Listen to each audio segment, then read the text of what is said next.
Pushpa hero Allu Arjun arrest అయ్యారు. మధ్యంతర బెయిల్పై విడుదలయ్యారు. కానీ ఆయన అరెస్టు వ్యవహారం ఏపీ రాజకీయాలను మాత్రం కుదిపేస్తుంది. బన్నీ అరెస్టును ప్రతిపక్ష వైఎస్ఆర్సీపీ నేతలు ఖండించిన కూటమి నేతలు మాత్రం గుప్చప్గా ఉన్నారు. చాలా కాలంగా అల్లు అర్జున్ను టార్గెట్ చేసిన టీడీపీ, జనసేన నేతలు అరెస్టు విషయంలోనూ గుంబనంగా ఉండిపోవడం ఏపీ రాజకీయాల్లో హాట్ టాపిక్గా మారింది. హీరో అల్లు అర్జున్ అరెస్ట్ అంశం ఆంధ్రప్రదేశ్లో తీవ్ర చర్చకు దారితీసింది.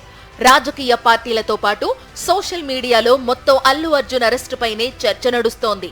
బన్నీ అరెస్ట్ను వైఎస్ఆర్ కాంగ్రెస్ పార్టీ తీవ్రంగా ఖండించింది. సంధ్య థియేటర్ ఘటనకు అల్లు అర్జున్ను బాధ్యుణ్ణి చేసి అరెస్టు చేయడాన్ని మాజీ ముఖ్యమంత్రి వైఎస్ఆర్సీపీ అధ్యక్షుడు వైఎస్ జగన్మోహన్ రెడ్డి తప్పుపట్టారు. మృతి ఘటన తరువాత బాధ్యతగా వ్యవహరించిన అర్జున్ బాధిత కుటుంబానికి అండగా ఉంటానని ప్రకటించారు. అయినా ఆయన్ను బాధ్యుణ్ణి చేయడం ఎంతవరకు సమంజసమని ఎక్స్ వేదికగా ప్రశ్నించారు జగన్. మాజీ మంత్రులు అంబటి రాంబాబు, బొత్స సత్యనారాయణ, ఆర్కే రోజా కూడా అల్లు అర్జున్ అరెస్ట్ను ఖండిస్తూ ప్రకటనలు చేశారు. దేశవ్యాప్తంగా కుదిపేసిన ఈ ఘటనపై ఏపీ సీఎం చంద్రబాబు గాని, డిప్యూటీ సీఎం పవన్ కళ్యాణ్ గాని స్పందించలేదు. ఆయన అరెస్ట్ను ఖండిస్తూ ఎలాంటి ప్రకటన చేయలేదు. ఈ విషయంలో పవన్ కళ్యాణ్ స్పందించకపోవడం పట్ల సినీ రంగంతో పాటు రాజకీయ వర్గాల్లోనూ విస్తృతంగా చర్చ సాగుతోంది. గతంలో స్కిల్ డెవలప్మెంట్ కుంభకోణం కేసులో టీడీపీ అధ్యక్షుడు చంద్రబాబు అరెస్ట్ అయినప్పుడు పవన్ కళ్యాణ్ హుటాహుటిన స్పందించారు. షూటింగ్ కూడా ఆపేసుకుని హైదరాబాద్ నుంచి ఏపీకి వచ్చారు. చంద్రబాబు అరెస్టు సమయంలో ఎప్పుడూ లేని విధంగా పవన్ కళ్యాణ్ రోడ్డు మీద పడుకుని మరీ నిరసన తెలిపారు. కానీ ఇప్పుడు తన కుటుంబ సభ్యుడు, అన్న చిరంజీవికి మేనల్లుడు అయిన అల్లు అర్జున్ అరెస్ట్ అయితే పవన్ కళ్యాణ్ కనీసం ట్వీట్ కూడా చేయలేదు. అల్లు అర్జున్ అరెస్టు నేపథ్యంలో న్యాయవాది నిరంజన్ రెడ్డి హైకోర్టులో బలమైన వాదనలు వినిపించి బెయిల్ వచ్చేలా చేశారు.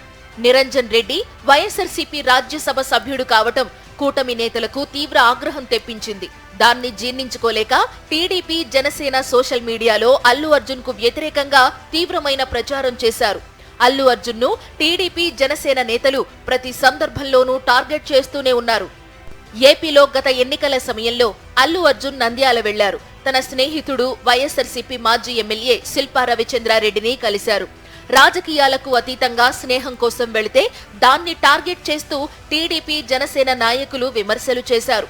Pawan Kalyan social media team Allu అర్జున్ను దారుణంగా టార్గెట్ చేసింది. అంతేకాదు, నంద్యాల వెళ్లినందుకు ఆయనపై కేసు కూడా నమోదు చేశారు. ఈ కేసులో ఏపీ పోలీసులు అరెస్టు చేస్తారన్న అనుమానంతో అల్లు అర్జున్ న్యాయవాదులు ఏపీ హైకోర్టులో స్క్వాష్ పిటిషన్ వేయడంతో ఊరట లభించింది.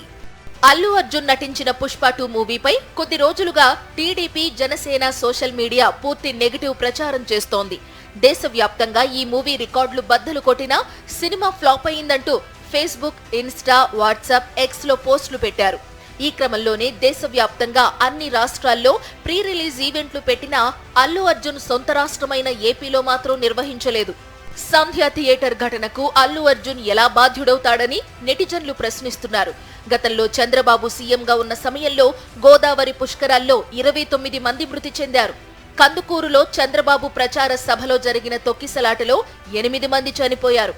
గుంటూరులో టీడీపీ కార్యకర్తలు చీరలు పంచుతామని పిలిచి చంద్రబాబుతో సభ పెట్టించారు. అప్పుడు జరిగిన తొక్కిసలాటలో 4 మృతి చెందారు. ఆ సందర్భాల్లో వాటికి చంద్రబాబును బాధ్యుణ్ణి చేస్తూ కేసులు ఎందుకు పెట్టలేదని పలువురు నెటిజన్లు ఘాటుగానే ప్రశ్నిస్తున్నారు.